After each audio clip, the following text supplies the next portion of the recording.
And thank you very much for joining us here on PM Express. There is a big subject now at play in the biggest opposition political party, which is the New Patriotic Party. They are at a crossroads, and that is a conversation that the party has been having today after their very important national meeting, where they discussed the report that the committee that they put together to look into why they lost, submitted its report finally to the biggest decision, most important decision-making body of the New Patriotic Party. The former president himself was there. Dr. Bawumia himself was there. The former flag bearer was there. His running mate was also there. Everybody was there, and they reviewed it. It is very clear tonight that they are at the crossroads. They now know the reasons why they lost elections. Now, at least formally, is in place before them. We all know, because some reports from within their own ranks have emerged already about why they lost. It is one of the most open secrets of all time. But there are some specifics. Names have been mentioned in this particular report, things they did not do right. The suggestions there that people had told them that Ken Ofori-Atta and the former president himself were largely at fault for the defeat, the humiliating defeat the NPP suffered. All that, we understand, is in this Professor Michael Quay report that has been placed before the New Patriotic Party. We'll get into the specifics pretty shortly when I sit down for a conversation.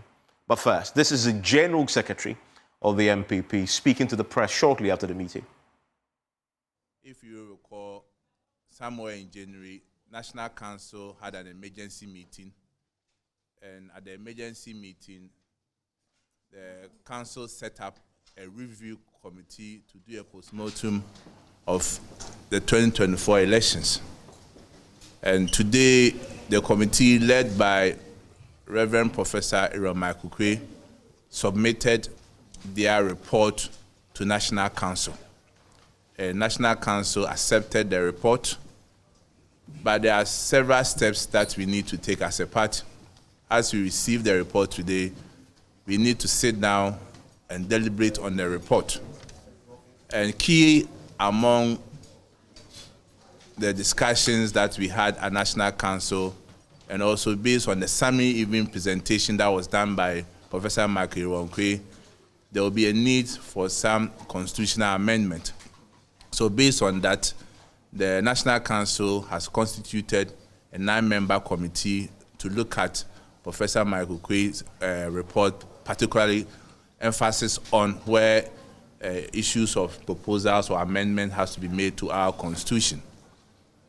We want to let the media and the good people of Ghana know that we have just received the report today. We are yet to go into the details of what is entailed in the report. In the coming days, whatever we have to bring out to discuss or to communicate to our supporters or our members, the rank and file of our party, we will do so. But we want to caution members of our party not to be in the haste to say things which are not even in the report, and for people to make several assumptions, to even make accusations and counter-accusations on social media, in the media. There is only one report, and that report is with National Council. So at the right time, the details will be communicated to the public. So let's take notice of that. Again, as part of deliberation at National Council also, the party will be embarking on a thank you tour from next week, which we refer to as giving thanks to God in all things. In all things, we give thanks to God. And we are showing appreciation to the Almighty God for the elections, though it didn't go in our favor, but we are going around to express our appreciation to the rank and file of our party. There will be a Thanksgiving service also, a Christian Thanksgiving service and a Muslim Thanksgiving service, which will also come on. So if from next week you see that the party, the rank and file of the party, the leadership of the campaign in 2024 are moving around the country, then this will be the basis for it. Then as a party to as part of reorganizing our base, we are also going to embark on membership drive, which the various regions will have the details as to how we are going to go about the membership drive. So by and large, these are the key or salient issues that were discussed at National Council. Again, we don't want people to go out and distort facts. We don't want our members to make irresponsible statements. We are cautioning our members that report is in. We are yet to even deliberate on the report. So people should be very circumspect in their utterances and their discussions on radio. We are one family, and the most important thing is unity in the party. We should watch our utterances. It's not about accusation and counter-accusation. Let's stay focused. The leadership of the party has a roadmap. We know what we are about, and very soon the timetable for all the major activities in the party will be brought out for all of us to know and to prepare ourselves. So I want to thank you for joining us this evening. It's not minority that will also say something. At least the mighty minority that he can't say it's okay. So mighty minority leader at least. Okay. So that's Justin Kodia there, talking about what the committee report said in essence. He did not give specifics, but he gave some ideas about what you can expect. One is that there are proposals for constitutional amendment. We know that over the past few years, there are some key members of the NPP, both in Parliament and out of Parliament, when they were in power, that had several suggestions on what they should be doing with the party's constitution to facilitate a process that leads to the election of its own national executives and parliamentary candidates that is fairer, but also that produces the best outcome in terms of the people that they elect. And in some cases, I've heard people like Oseche Mensambos use the word instead of elect, select. And so there are very important matters there in the proposal that has been put before the party's hierarchy to consider in terms of some of the recommendations for constitutional review. We're going to be going to that because some of our sources in the party telling us some of the things that we can expect the party to table for consideration. And he says that they've set up a committee now to look at which proposals to adopt and which proposals not to in terms of the constitutional review. It's going to be a very interesting process for the NPP. When you suffer such a humiliating defeat, you have no other choice than to look internally, and something must change. Other than that, you cannot rebuild and return to recapture power. The NDC taught us that. Until the NPP's last defeat we saw in last elections, nobody has had any as humiliating a defeat as John Mahama suffered in 2016 until the last elections, of course. And what they did then is something that the NPP is learning from, which is they put together a committee to travel the length and breadth of the country. It was very acrimonious indeed, which is exactly what the NPP is suffering right now. And that's why you hear the General Secretary warning party folks not to go out there and spread falsehoods and also concoct stories about the details in the report. Trust me, the people know what is in the report, and some of them are already speaking. Somebody typed it, somebody printed it. And so that is already there for them to consider. So there's a lot there to unpack, and from what we know. The minority leader also had this to say. MPs are now being harassed by expressing their views on governance issues. We urge government to demonstrate tolerance. After all, when they were in opposition, they were at liberty to raise a number of issues. The recent event at the residence of Reverend Intim Fojo leaves so much to be desired. Very unfortunate. In any event, they could have used due process of law to, invite him. And then the final point, government must focus on issues of governance, creating jobs, and helping better the lives of the people. We are still aware that a lot more are being dismissed from various state institutions that are even very independent and are limited liability companies, and whose budgets do not rely on government budgets. They are very independent, who have recruited people for 18 months, 12 months, and they are just being sacked here and there. Government must take note of it. We are also concerned about an attempt by certain individuals in government to push for the removal of the Chief Justice. The judiciary should not be seen as part of the partisan political system in our country. All we need is to have an impartial judiciary to dispense justice. What is happening is unacceptable, and it's clear that the NDC government wants to infiltrate the judiciary and make it partisan. But my advice to all judges in the country: stand together. Let not somebody create an impression of one of you and think that by dislodging one of you, you will be the next. The next day, you would also be the next. So judges in the country must stand together. The judiciary must stand as one body and make a full statement to condemn this act. The Ghana Bar Association must also stand for the judiciary. Civil society organizations must stand for the judiciary. All these flimsy, pedestrian excuses, looking at what is out there, I mean, you wonder whether these are real, grounds for the removal of a Chief Justice.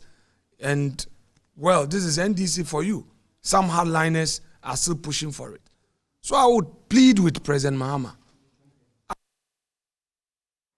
So that's Afanyo Markin there pleading with John Dramani Mahama about the Chief Justice and the processes that has now been triggered, constitutional process indeed triggered, to look into the potential of removing her. It is a possibility now, isn't there? Nothing that is certain. It's a constitutional process that has been triggered. And they are going through the motions now to see if there's a prima facie case. If there is, she may be suspended. If she's suspended, the committee now goes into work fully, and then we'll hear what they say. So there's a lot there to unpack. The NDC itself, I'm pretty sure, has been watching tonight to see what they can pick up from there, because, as you know, they're already lacing their boots for another battle very, very soon. The cycle will kick in pretty shortly. My guest will join me for a conversation. I want to stay with us. We're going to go exclusively into some of the details that we're anticipating is in this report and based on what our sources are telling us, with my guest after this. And thanks for staying with us here on PM Express, always brought to you by Syntex Tanks. It is strong, it is tough. It's also brought to you by Academic Times and Pepsodent Cavity Fighter. My guest joining me for a conversation tonight is the Deputy General Secretary of the NPP. He was in this all-important meeting where they presented the Professor Michael Quay report. Also joining me is Musa Dankwa, is the Executive Director of the Global Info Analytics. They've done a latest report asking the fundamental question: who is responsible for NPP's defeat in the 2024 elections? And they gave a few options. The outcome, fascinating indeed. Top of that list, they say, from the respondents that they spoke to, 68% said it is Akufo-Addo's responsibility. He was fundamentally guilty for the defeat. He caused it. 40% said Kenneth Furiata. 37% said it was Dr. Bawumia. 33% said Dr. Martin Opoku Prempeh. That's Bawumia's running mate. And that's very close indeed. 32% said government appointees. So the ministers, etc., were part of the problem. And if you look at the government appointees, 32%, and Martin Opoku Prempeh, 33%, it's just 1% difference there. That tells you a lot about how they were viewing him. Remember that he himself was a government appointee until, towards the end of the last year when he resigned to become a running mate. Now, 26% said members of parliament are responsible for the defeat. And then you have 9% said Kennedy Agyapong. And I'm very interested to know why Kennedy Agyapong, because he was just one of the candidates there. And the fact that his name surfaced at all is a big concern for him. And that's what you see there on your screen responsible person for NPP's defeat. That's the key individuals, Akufo-Addo, Alforiata. And the interesting thing today is the former president himself was there. And don't take the word of Global Info Analytics that members of the party, senior members who have publicly said he was responsible, including the Ashanti Region's report that was done, that we heard from Osechi Mensah-Bonsu, disclosing that people thought he was the primary cause of the defeat. Let me bring in the Deputy General Secretary who was in this meeting. You were in this meeting. We got a briefing from the General Secretary. I just first want to understand the mood in the room when Professor Michael Quake's committee presented the findings. First, did they present the full findings, or they simply presented the document for all of you to go and read and reconvene? How did this play out? Evans, I will say good evening to you and good evening to your cherished viewers and my colleagues who are on this particular panel. You will remember that on the 2nd of January, we had a National Council of which this ad hoc committee was set up by National Council to look at two issues. One is to look at the reasons why we lost in the 2024 general elections. And the second is to look at possible amendment and restructuring of the party. We gave them 3 months. Today was the day for the submission of the report of Professor Mike Oquaye. Indeed, the National Council before then had a National Executive Committee meeting to discuss and deliberate on other matters of the party and proceeded to the National Council where this report was submitted. Knowing the NPP from where we have come from, the NPP, the members at National Council were very focused, were very determined, and very sure, based on the discussions that we had before the presentation of the report, showed how resilient and prepared we are to fight on in 2028 to wrestle power from this very incompetent government. So the mood of the people did stand with the tradition and history of the New Patriotic Party. In the beginning, when you were going to introduce the topic, you mentioned that we are learning from the NDC. And history, when it is set right, you realize that when it comes to writing or forming committees to write reports after defeats or even winning elections, it is the NPP that has begun that. In 1992, when we disagreed with the presidential elections, we came up with the stolen verdict. The stolen verdict was not written by an individual. It was written by a group of people set up by the National Party to look at those particular matters. We had another committee before Osafo Masu's committee. And Osafo Masu's committee was after we had won an election in 2020. And Professor Michael Quaye's committee is after we had suffered a humiliating defeat, but not the list of the humiliated, because this is 41%. In 1996, we had 39%. So it is true that we set committees, but certainly not learning from the NDC. Yeah, I'm sure you know it was in context. I mean, as far as the historical margins of defeat is concerned, the NDC held the record in 2016. And I know 1992 is an outlier because of all the boycotts that happened there. So nobody really considers that as within that context. But within those two contests, 2016, 2024, the margins, very unique. And that is in the context of that, I'm talking about the committees that were formed. They started theirs with it, and then you've also done same with this. Yes, but the history always set the record that we have done so before in the beginning of the Fourth Republic. That is why, your programs are loved and it carries a lot of weight because you do a lot of research backgrounds before you make your presentation. And most of the times, your analysis are taken very serious. So in contributing to such a matter, which stands on politics and also builds on academia, you need to also refresh the memory of the history to be able to guide the discussion. so that many people will follow and get to understand that when we say the NPP are the pace setters of democracy, it is indeed true, because we have done that even in the dark days, and we are doing same today. A few quick points there. I mean, so now you've set up another committee, I believe a 7-member committee? Yes, we've set up a 9-member committee. A 9-member committee, yes. Yeah, chaired by our chairman for our constitutional review, our constitution committee of our party, lawyer Frank Davis, who will be leading that particular committee. Specifically, they would be looking at the areas that has been recommended for a possible amendment by the party. So the constitution of the party is very clear on areas of amendment and the timeline.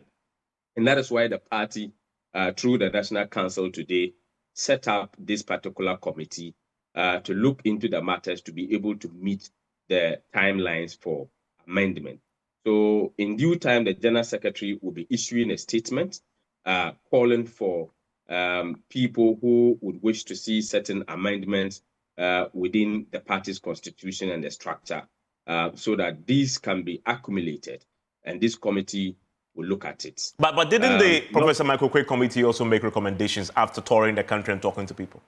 Yeah, so the committee, the Professor Michael Quay's recommendations with regards to that will be teased out, just as it's explained by the General Secretary, and the committee will seize the opportunity to look at them. We have had previous discussions on amendment of our party constitution, then by 2021. These particular recommendations will also be added to that. But constitutional, the General Secretary would be issuing a statement calling for amendment because of the constitutional strands of our party's constitution. So these matters will all be taken up, and this body will put it together before Congress. Tell me something before I hear from Musa Dankwa. How frank is this committee's report that was put before you today in identifying the true causes of the party's humiliating defeat? And when I'm talking about the true causes, I'm also talking about identifying individuals or groups of individuals whose actions or inactions may have contributed to your defeat. Was it as specific, honest, brutally frank as many will expect? Especially considering the president was there, who has been blamed by many for causing the defeat. Today was the day for the submission of the report. And you know, such reports, when they are received, has to be taken time to look at, and certainly cannot be discussed in today's meeting after having just received the report. That is why the General Secretary indicated that after listening to the summary presentation by the good Reverend, Right Reverend Professor Michael Quay, there was the indication of possible amendment. So the party will look at the document and table the most discussable aspect of the document before National Council, and we will take decisions on them. So I can confidently tell you that this report cannot be read at Council today. It is a day to receive the report. But in a summary, were they frank, brutally honest about why you lost and who may have contributed to your defeat? Well, the terms of reference of the committee was very clear. The soundbite from the General Secretary is also very clear. This document has to be studied carefully, and aspect of this particular document that can be communicated to party members will be communicated. You remember that we want to see and get the roadmap of how we lost the elections. And implementation is very key, rather than putting sunshine on recommendations that are made. So implementation will be the success story of the report. And that is why that we have to take time and to make sure that areas that are supposed to be discussed will be discussed. But we assure the general public and the rank and file of the New Patriotic Party that the recommendations of the committee has been duly accepted and will be studied, and decisions will be taken for a roadmap for implementation. Okay, Musa Dankwa, ahead of this report being presented today, you did your poll and you asked the question who was responsible for the defeat. And you put together the names that we put on the screen there with percentages allotted to each. The overwhelmingly, majority of the people who spoke to said Nana Addo was responsible. How did you give them the options? Or it was just decide by yourselves who, and then you clustered the names, and those that we see on your screens appear to have the most, I guess, votes from party folks. How did you come by that, then these names? Right, thank you very much for having me. We did initial survey, which was open-ended. And the open-ended, we got the names of the people that people were citing regularly. So we kind of shortlisted the prominent ones that are appearing several times.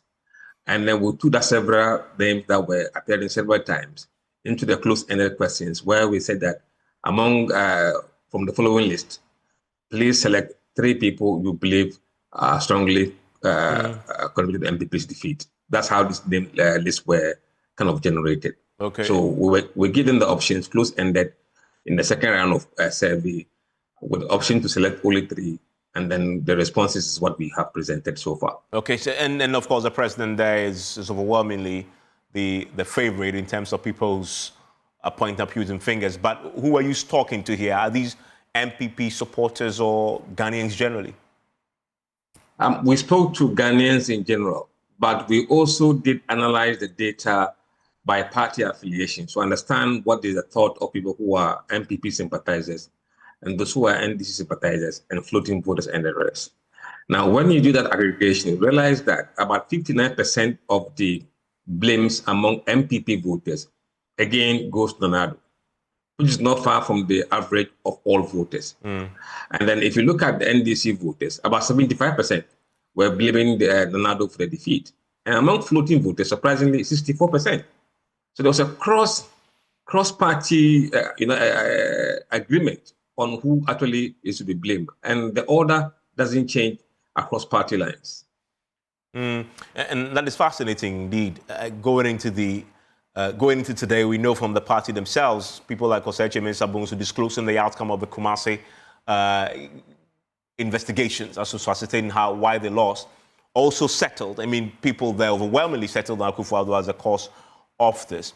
He was there today, Musa. He was at the party's meeting today at Alisa.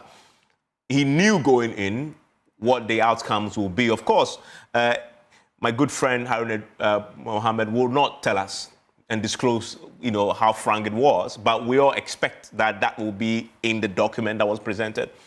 The party is facing a tough task now, trying to learn from the lesson, accept the recommendations, and go ahead to implement. Based on the people that you spoke to, were there any suggestions as to how the party should approach dealing with the matters that people now identify as a cause for their defeat? I think from polling perspective, we haven't gotten that data. But while you are speaking to Ghanaians, they will be telling you their views, which may not find its way into the report. But generally and broadly, people believe that the party needs new leadership. That is a consensus among many who you've spoken to. They believe that the party needs new leadership, and the party needs to listen to the grassroots a lot more, especially when they are in government. And this is a lesson that I think even NDC should learn from, because whatever mistakes NPP did, it's not far-fetched that NDC could commit the same mistake. So whatever lessons NPP is learning, the NDC must learn. But I think the first and foremost is to have new leadership contest so that they can have new direction, new vision, and then the party can focus on what next. Okay, thankfully, Professor Ali Biseidu, who is a head of the Political Science Department at the University of Ghana, joins me now also with the perspectives on what has happened to the NPP tonight. Now they know the true causes of their defeat. A summary of that very bulky document was submitted. Already they formed the committee, a constitutional committee, a 9-member constitutional committee, to try and look at what it can change. Ali Biseidu, so first let's start with the announcement that we're certainly going to see constitutional amendments as far as the NPP's constitution is concerned? First of all, good move? Actually, if it was part of the recommendations that were picked by the committee from the nationwide consultation, we have also done a lot of studies after the elections. And you tend to see that most of the things that people were calling for had something to do with the the NPP's constitution. Okay. First, usually had to do with enforcement of certain provisions of the constitution, which has created a lot of challenges for the party moving forward. So, for example, if you look at most of the constituencies that we went to, the reason was what? The backlash and the clashes from the primaries, especially at the parliamentary level, that transitioned into the main elections and election campaign. And most of them had to do with the fact that constituency executives were taking sizes in the contest, when the NPP constitution clearly forbid them from doing that. So I think with those final ones, basically it has to do with enforcement, taking at least punitive measures and making sure that those who fall foul of the constitutional provision regarding the conduct of elections and campaigns are dealt with. But others had to do with also making amendments to the constitutions to either allow certain things that were not allowed in the past to happen, or to either take out certain things that were previously allowed not to happen. So I think with regards to those ones, it basically has to do with the party seeing how they can amend that aspect of the constitution to take care of the needs of the people. But I also agree that in doing this, Evans, a lot of caution has to be taken, because sometimes the intentions may be very good from the constituents, from the committee that made the recommendation, but you face a lot of challenges with implementation. If care is not taken, if the recommendations are not studied well, and then a whole lot of things. So that's why I think that the 9-member committee that has been set up after the work of Professor Michael Cole's committee, maybe to actually sit down and see what is supposed to be done, especially those that has constitutional implications, and then maybe the best way to do it moving forward so that it can reflect the intention of the people who were interviewed, but also reflect the intention of the people, the Michael Cole Commission membership, and then collectively it can inure to the benefit of the party. I mean, but based on the work that you've done already, which specific amendment should the party be considering now? So I think a couple of them came up, but I think the most strongest basically had to do with the electoral college. You know, when you were mentioning this whole thing about Kennedy Japan, and then maybe you wanted to find out the qualitative reason why he had that high quantitative figure, it was usually the whole concept of the campaigning. In political science, we have something we call the primaries penalty. So the primaries penalty says that party primaries mostly leads to the election of the weakest candidates in the party. Why? One, because it usually drains you financially, to the extent that when you are even eventually elected as the flag bearer or the leader of the party, you might have spent so much that you become weak financially. But second, it has to do with what is said during the contest, the verbal attacks, trying to unmask people, throwing dirt at people at the primaries within the same party. So the candidate who is eventually elected now have to suffer dealing with things that their own party people have said against them, against their main opponent. And you saw it very clearly.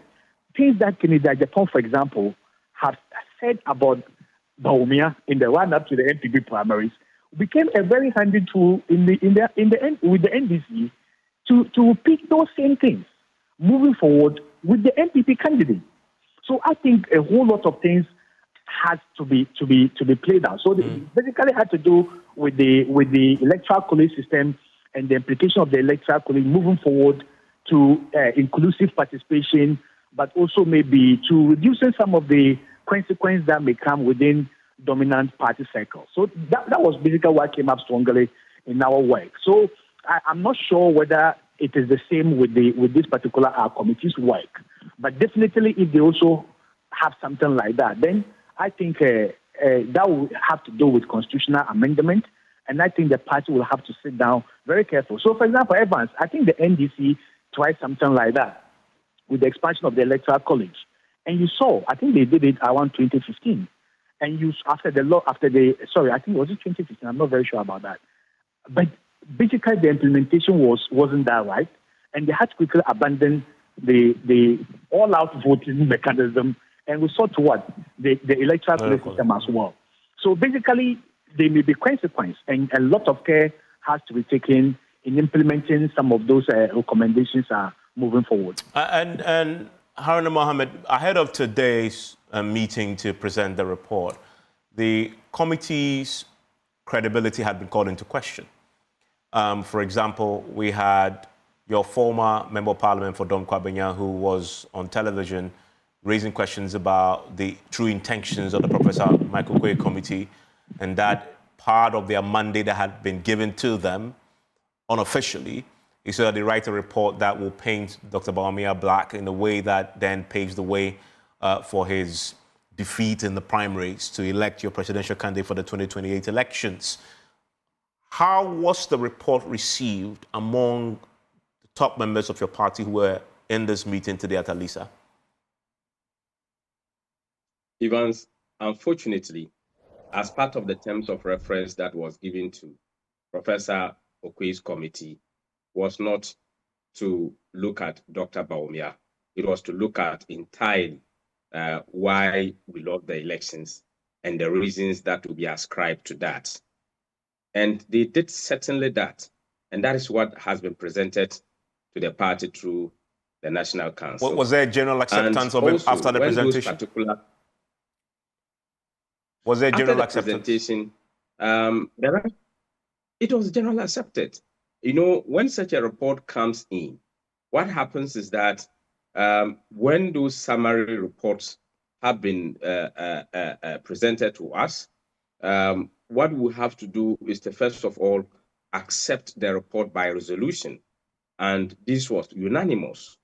The mood of the people, the leadership of the party, the rank and file within the National Council, which is the second highest decision-making body, was that truly the NPP is ready to wrestle power. And we are very much prepared to go through this report and to ensure that its implementation is very key to us. And also you mentioned one point that the credibility of the committee was run into question. And I believe that what the honorable member spoke about was with respect to an individual in the committee. And I did indicate it in my discussions on your very good platform and other platforms of multimedia that the committee is bigger than one single individual. And I went ahead to mention the members. After being the chairman of the committee, we have a professor emeritus in the person of Professor Yaintia Mwabedu, who everybody know her influence, her stature, her contribution to nation development. We also have Professor Kofi Osei Akwaku, who everybody also know his contribution to academia. Also Professor Samuel Betiboidu, who from UCC, everybody know a very young professor who has contributed and written a lot of policy documents or policy presentations with regards to the development of this nation. Dr. Felicia Moa, who is a diaspora person, who is a chairman from the diaspora, a very hardworking, very resolute, who can sit for more than even 18 hours on his laptop to work. We also have Dr. Joseph Ajapon Damo, a very high academia person who has also worked within the NPP in terms of training, facilitation, and mentorship. Also, Mr. F.F. Anto, a 3-time regional chairman of the Greater Ashanti region and a 2-time vice chairman of the party at the national level. A very good institutional memory, we all know. Mr. Kweku Domfe, also Honorable Gifty Kusi, a former member of parliament. Honorable Abdullah Banga, a former member of parliament. And lawyer Seidu Nasigiri and Williams Yamua, who is the Director of Finance and Administration, a member secretary. So the credibility of these individuals cannot just be washed away just because somebody has a particular view of one individual. And I believe that this point has always been maintained. And the report of this particular committee was well accepted by members of council. And also one of the things that I saw your General Secretary, your boss, emphasize the most when he addressed the press was this caution, this warning to party members not to step out of line in talking about the committee's report and putting out false information. Why was he so concerned about that when he himself is not sharing the information at all? Of course, when you leave that room and you leave a vacuum there, rumors will fill it. Even he didn't miss the point. He said that portions that are meant to be communicated. You know, even at multimedia, you have had reports of investigations, you have had reports on staff, you have had reports on incidents. So there are reports that are made public. There are aspects of certain reports that are also made public. And there are reports that the entire report is not just made public at all. Remember, this committee was set up purposely for the New Patriotic Party. And the members of the New Patriotic Party will certainly get to understand the key points that are raised in this particular matter. You have millions of members across the country. How are you going to disseminate the information to them? There are several ways to get this information disseminated. Such as? There are several ways, and the NPP at the appropriate time. That's why he said that some will definitely come up for discussion, and not certainly the entire report that will be there. But the key point of this particular report is implementation. When we implement it right, without telling you what was the problem, and the implementation is done, you get the results. And the result is what all of us are looking out for. And I still believe that the caution of the General Secretary is a very serious matter here, that every member of the party, including himself, will be very mindful of the aspects of reports which would be made public. There was an implied threat in his message today and a warning, except that Sarah Josephel has been all over the place, including my own network, talking about and revealing a lot about what happened that caused your defeat. You referred her to the disciplinary committee. Nothing has happened since. She showed up recently, and there was a no-show. I mean, many of your party members, after today, will look at that and say, but the party has no teeth to bite, even when she's been on national television and wash your dirty linen in public. Evans, you know, she made the statements not from the Professor Makokwei's report. That is true. The report has been submitted today. Again, the reasons that were given for her referral was very clear. The question of the locus of the General Secretary, who everybody knows per the constitution of the party is the CEO of the party.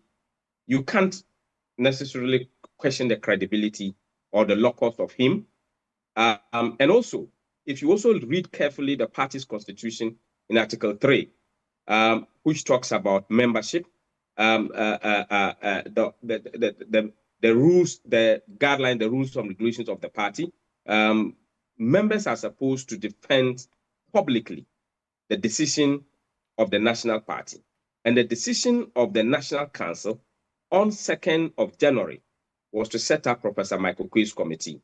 So to also question the locus and to question the relevance of that particular committee is an attack on the National Party in general. I understand that, for which reason she's before the disciplinary committee. But I guess my question I'm asking you is, where is the deterrence when that disciplinary process appears to have stalled? The process of referral alone itself is one point of deterrence. We've all have issues with regards to how implementation or setting up of such bodies are handled. But immediately you are even referred, it raises a lot of questions. And also make sure that some gap is being closed. And you also be very determined to get to the bottom of the matter, to get the committee to set and get So the disciplinary hearings, will they continue or has it been abandoned? I think that in the letter that was issued by the disciplinary committee to postpone this particular sitting clearly indicated that they would get back to her on the appropriate date and time to invite her for this particular interrogation to happen. Okay. Clearly, it means that the disciplinary committee will clearly set a date for such meeting. Okay, and yes, very briefly, if you may, because of time, yes.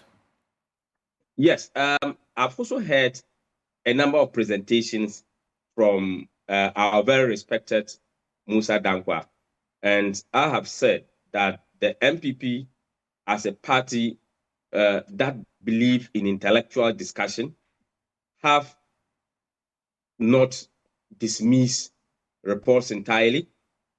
We have always accepted findings of reports or research, but we have always had our reservations with regards to certain findings, because research as it is, or such polls as it is, will definitely give some level of margins that will also. Yeah, I mean, I completely understand that. I completely understand that. However, yes. However, I would have wished that it looks like the individuals in question has been put on stand alone. It looks like in terms of proportion, Akufo-Addo is put in 100% and Rand. Kennedy is put on 100% and Rand. Other members who have been listed have been put on 100% and Rand. So if you make an attempt to put their percentages together, it will be more than 100. Yeah. I would have wished that they should have been looking, they should have put them together with a proportion of 100% of a whole. And rank them all over 100. Yes, rank them all. So okay. that at least that would have given a clearer idea based on his findings. Out of 100%, this is the proportion of this particular person. Okay, so that fair point. Let me put that to him. Musa Dankwa, quickly respond to that for me. Yeah, I mean, there are so many ways of calculating these percentages.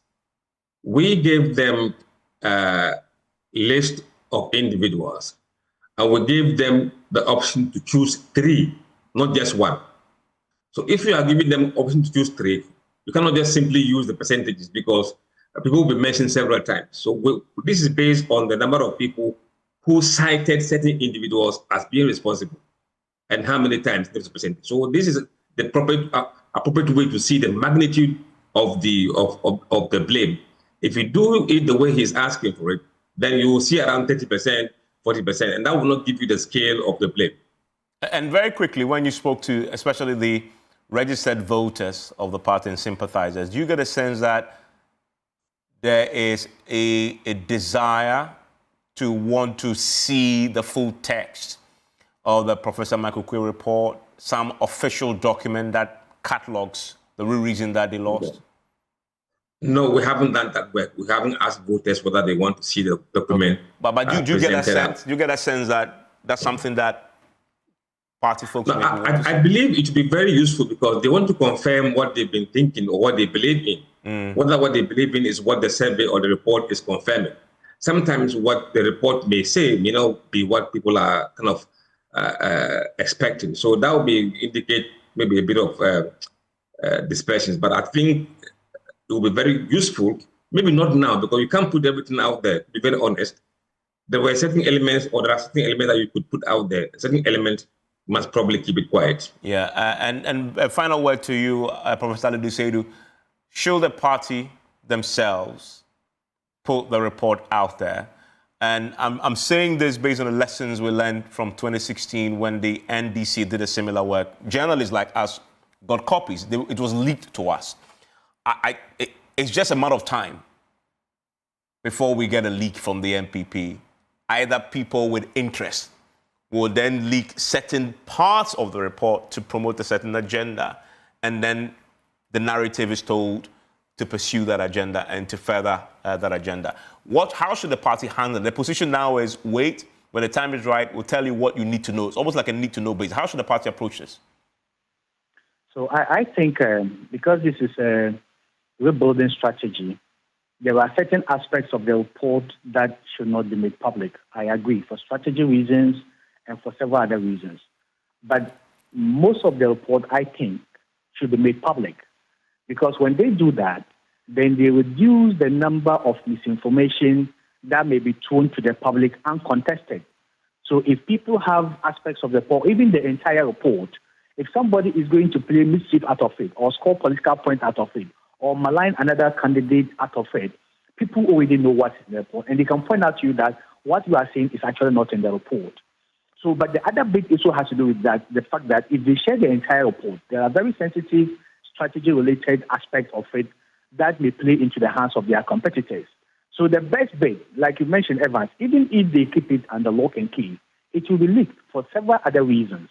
So I believe the best way they can do after the study and everything, they should make those aspects that are good for public consumption public, so that it can reduce the number of speculations and mischief that may arise from people who want to benefit from the report. So I think that's the best way they can silence people who want to profit in a way, against personal profit, against collective party unity, reconciliation, and then rebuilding and moving forward. Okay, Professor Adedesedu, thank you very much. Also to you, Musa Dankwa, and to the Deputy General Secretary of the NPP, Haruna Mohammed. Well, the party is hitting the ground almost immediately with a thank you tour. We'll be there to cover it, and then the constitutional review process will begin in earnest. This, obviously, is your election headquarters. Enjoy the rest of your evening.